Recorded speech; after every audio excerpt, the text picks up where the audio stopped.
معاشره کې د آدم علیه السلام هغه بچیانې چې قرآن هغو ته حکم کړو چې تاسو له کوره کله وځئ نو په ځان باندې غټ پړونې او بورقې را اچوئ.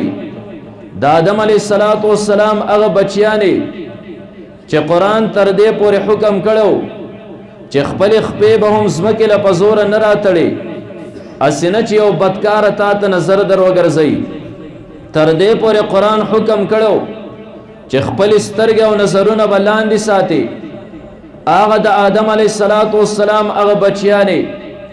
هغه تاسو وینئ حجاب او پرده ختمه شوې ده. منګه خپل نوجوان نسل لاسونو ته وکتل، منګه وکتل شاید د دې ماشوم بچي په لاس کې سپاره او قرآني، هغه سپاره او قرآن ته اغیارو د لاس نه لر کړ. زمونږ د نوجوان طبقې په لاس کې هغه تسبیح خوان کوي، هغه ته اغیارو لر کړل. زمونږ د نوجوان لاسونه الله طرف ته په دعا باندې خوان کوي، اغیارو ته هغه واغستل. زمونږ د نوجوان طبقې په لاس کې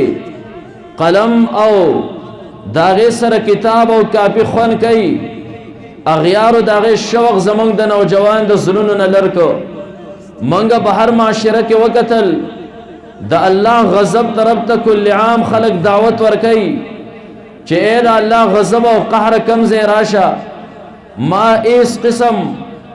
نقص نه پرې خوره، س قسمه کوتاهی می تعالی په دعوت کې نه پرې خو دی. کل عام هر یو انسان کاغذ زنانه دی او کاغذ نارینه ده د الله غضب له دعوت ورکي، د الله غضب چیلنج کوي.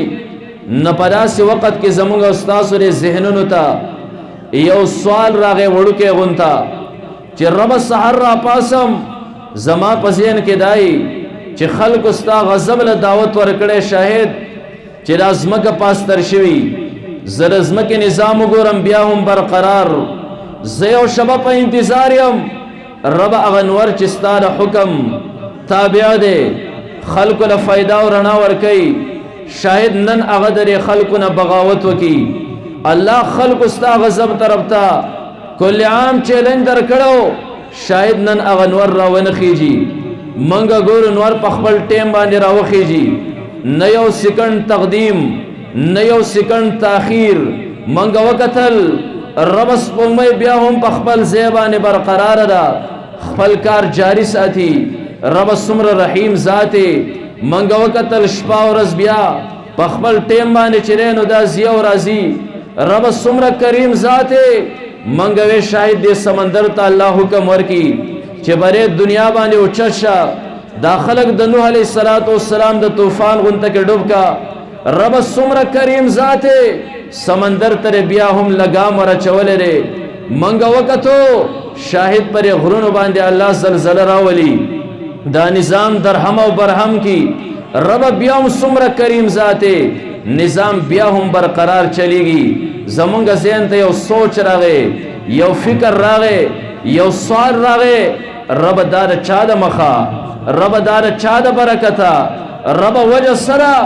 نظام بیا هم برقرار دی. رب خلق کل عام ستا هغه عذاب طرف ته دعوتونه درکوي، دا د چا د مخه. په خدای قسم زما پر ذهن کې چې کوم سوال راشي زه چې کله راشم دې قسمه مدرسو ته او د دې ماشومانو دا چهرې وینم، د دې علماو دا پګړې وینم، د دې علماو پر مخ باندې د پیغمبرانو دا واجب او سنت وینم. زما ذهن ته هغه اعتراض چې راغلی و د هغې جواب ما ته په زبان حال د رب د طرفه میلاو شي چې ای انسانه تا چې کوم سوال کو د هغې جواب دا طلبا دي، د هغې جواب دا علما دي، د هغې جواب دا دینی مدرسې دي. پر ځمکه باندې کتل آدم علیه السلام هغه لوڼو ته ګورې چې د رب عذاب له کل عام پیغام ورکوي. پر ځمکه کته هغه نوجوان طبقې ته ګورې چې د هغو په لاس کې فیسبوک او موبایل دی، د علماو سرونه خرو ته لګوي، د علماو سرونه دا سپو ته لګوي. ته خو هغه یې بل طرف ته راسي ماشومان نوراني چهرې، د هغو په سرونو باندې پګړۍ، د هغو په لاس کې سپارې، د هغو په لاس کې قرآنونه، بل طرف ته راسي معصوم علما چې ځان وقف کړی د الله دین لا، بهر د معاشرې نه ناخبره دلته کې ناست را الله دین خلکو ته ښیي چې خلکو معاشره کې که تاسو هر څه کوئ ما پرې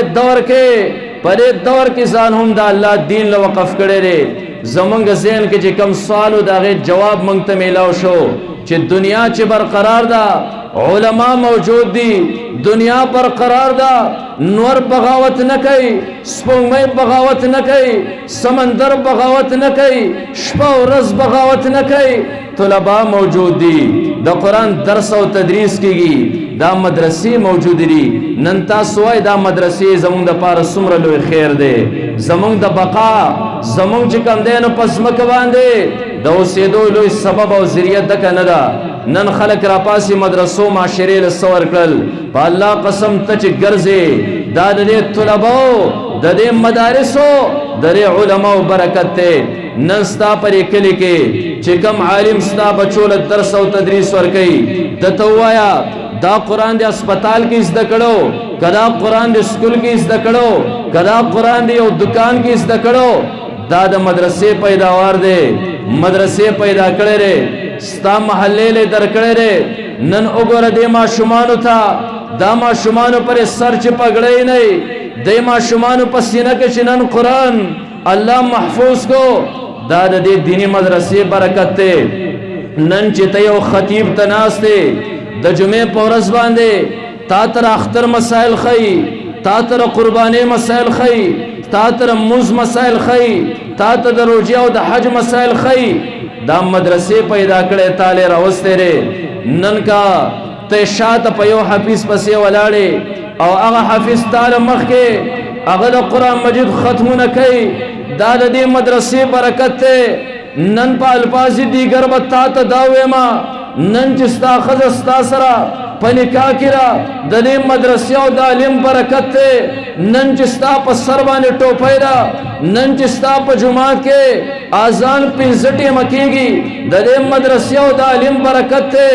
د دې طالب علم برکت دی نن چې ته پرې کې تمیز کولی شي حلال سری او حرام سری د دې مدرسې او د علماو برکت دی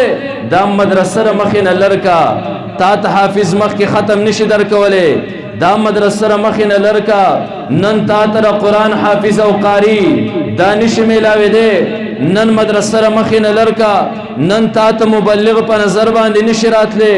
نن تا ته محدث په نظر نشي راتلی نن تا ته د حلال او حرامو په منځ کې تمیز درکولو والا فتوی درکولو والا دا مفتی په نظر نشي راتلی نن د شریعت مطابق فیصلې کولو والا قاضی تا ته په نظر باندې نشي راتلی نن تا ته ستا د منبر او د محراب د پاره خطیب په نظر باندې نشي راتلی نن که په نظر باندې راځي الحمدلله دینی مدرسې موجود دي دینی مدرسو کې علما موجود دي نن دا طلبا موجود دي ستاسو څه خیال دی دا د معاشرې دپاره څومره لوی خیر دی ستاسو دپاره خیر دی او که شر دی دا دینی مدرسې خیر دی سراسر خیر دی دا افسوس خبره دارا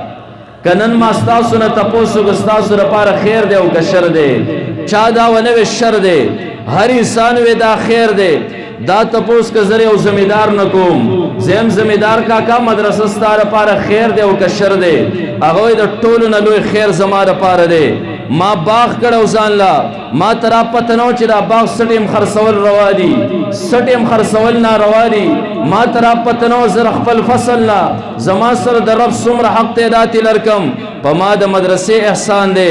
عالم پیدا کو ما بشپه ورځ په پټي کې مزدوري کوله ما به چې کم دی نو بخور کو ما به کروندې کولې ما د خپل خولې سره خوراک کو خو بیا هم زما رزق حرامو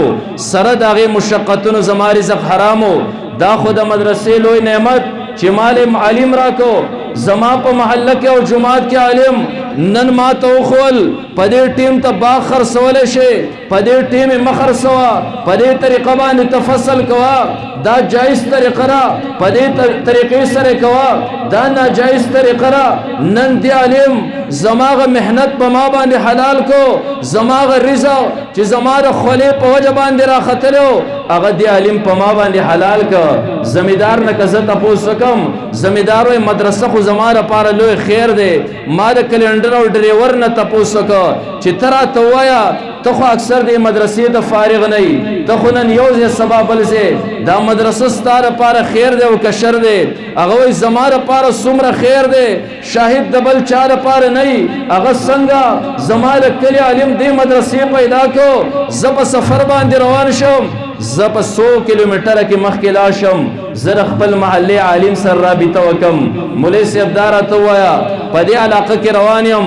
مونځ د قصر وکم، که مونځ چې کوم دی نو دا مکمل وکم، دا عالم ما ته را طریقه ښیي، کلنډر ډرایور هم وی دا مدرسه خو زما لپاره لوی خیر دی. ما د سکول د استاد نه تپوس وکړو، هغه وایي زما لپاره لوی خیر دی. ما د یو ډاکټر نه تپوس وکړو، جواب یې ستاسو غونته راکړو. دې مدرسې علما پیدا کړي، هغه علماو نن ما ته دا وښول زه کوم یو مریض د علاج کولی شم، زه د مریض کم اندام ته کتی شم، کم اندام ته نشم کتی، مال شریعت کم حکم را کوي، زه کم علاج کولی شم جایز دی، کم نشم کولی ناجایز دی. دا خو ما د طب په اصولو کې نه دی ولی، دا خو هغه عالم چې مدرسې پیدا کړی هغه ما ته را وښول، زما سترګې محفوظ کړې، زما رزق یې په ما باندې چې کوم دی نو حلال کو. نن په معاشره کې زه ګرځم، معاشره کې چا ته د دې مدرسې نه تکلیف دی، چا هم جواب را نه کو. ما د یو سنجیده سیاستدان نه که تپوس کړی دی،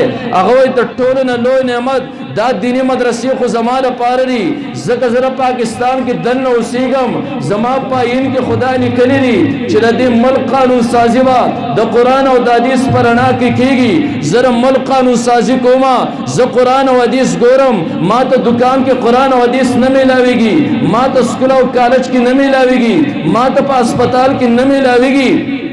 ذکر قانون سازی لپاره د قرآن او د حدیث طلب کوما، زه ډایرک زم مدرسو ته، مال چې کوم دی نو رهنمایي مدرسه کوي. منګه ربا چا هم دا اعتراض ونه کو، ما ته د دې مدرسو نه شکایت دی، تر دې پورې منګه خپل علاقه پرېښوله، منګه خپل ملک پرېښولو، منګه لاړو هغه خارجي دنیا ته، یورپي ملکونو ته لاړو. هلته کې منګه اندازه ولګوله چې تاسو ته مدرسو نه تکلیف دی او کدا مدرسې ستاسو لپاره نعمت دی او که شر دی. زمونږ تبلیغي حضراتو باندې خلکو ګوتې پورته کړې چې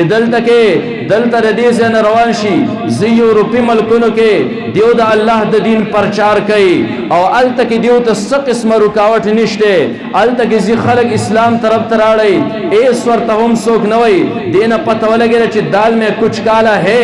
سوجه خو به یې که نه زمونږ دا تبلیغي حضرات دا به ټیک نه یې که نه، دا به د هغو سره میلاوي. موږ د الله بنده دنیا کې کم یو ملک دا غواړي چې زما په ملک کې ډاکوانی، کم یو سړی دا غواړي چې دلته قاتلانی، کم یو سړی دا غواړي دلته چې کم دی نو غاصبین دي، کم یو سړی دا غواړي دلته زما په معاشره کې هغه خلک اوسېږي چې زه دې په اور کې ولاړ یم. تبلیغي حضرات لاړ ملکونو ته، هلته کې لولو سرکشه ډاکوانو ته کلمه ووې، مسلمانان یې کړل، خلک محفوظ کړل. هغه خلک چې د هغو دپاره پولیس والا مقرر شو،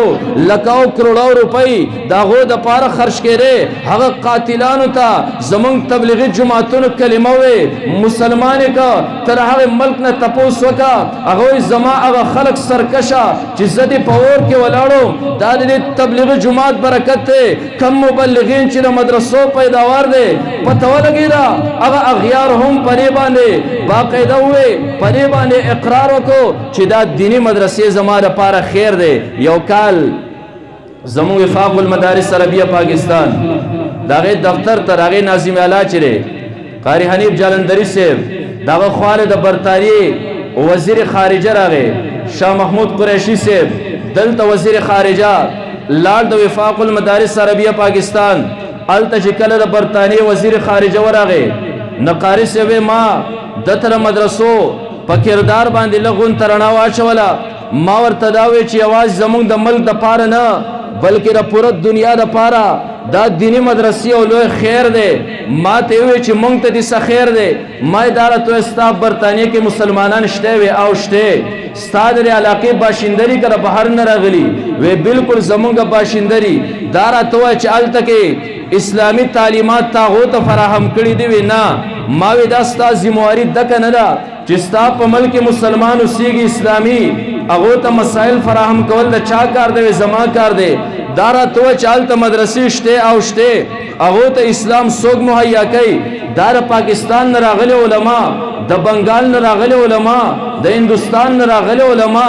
ما استا مل خونیم ز چلوما زما علما چلی ستا نیم خلق چې کم دی هغه زما علما ورته مسائل مهیا کوي نن ته وای چې دې دینی مدرسو د پاکستان هندستان او د هغه بنگال مدرسو باغې ستاره پار څومره لوی نعمت دی وی ما خو دې نقطې ته چرته سوچ نه وکړې ما ته خو نن پته ولګېده چې دا دینی مدرسې د خپل ملک لپاره دومره لوی سرمایه نه رسومره چې زما لپاره ده ما د هر چا نه تپوس وکړ هر سړی دا دینی مدرسې خو زما لپاره لوی خیر محترمو اوریدونکو زموږ د چینل سبسکرایب کړئ او د غنټۍ د نشان سره هم دباو کړئ چې زموږ د نوي بیانونو اطلاع تاسو ته درکړي.